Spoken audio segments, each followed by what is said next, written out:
Пайғамбар саллаллаху алейхи ва саллям раайту ражулан ятақаллабу фил жанна фи шажаратин қатаха. Адам bir kişini gördüm deydi Пайғамбар алейхиссалам. Jannatta ятақаллабу деген мындай жырғап жүргенде айтады да. Ойнап, жырғап жүрүптүр.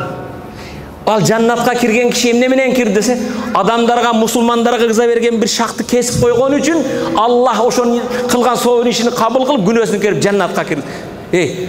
Bir şahtı keskenge de cennatқа kirет. Allah'ın rahmeti öte kenen. Musulmanlarga, jolоочуларга, жолдон өткөндөргө ыза бербесин деп kesip коюптур. Элестеткин bir даракты сен kesip bir musulmanlarga зыян тийбесин деп. Musulmanlarga зыян тийбесин деп тамеки тартпасаң, musulmanlarga зыяны тийбесин деп ар түрдүү наркотик жанага окшогон жакын нерсеге барбасаң, musulmanlarga зыяны тийбесин деп үй бүлөдө бири-бириге пайда эки урушканды жараштырып койсоң, элестеткен мунун сообу канча.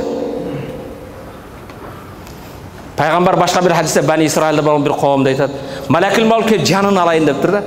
Жанын алайын деп туруп, сен өмүрүңдө жашооңдо бир сооп иш кылдыңбы десе, өмүрүмдө эч сооп иш кылган эмесмин дейт. Эч нерсе жок дейт. Намаз, ороз, эч нерсеси жок. Ойлончу десе, бирок дейт гайре анни, бирок мен дейт.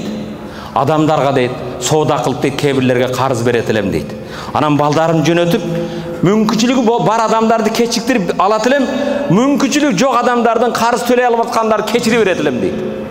Аллах Таала айтат, бенделерге мээримдүүлүк кылып кыйынчылык төлөй албаганды сен кечирген болсоң, сени кечирүүгө мен андан да жогору турактымын, татыктуумун, сени кечирдим барды жаннатка киргин дейт.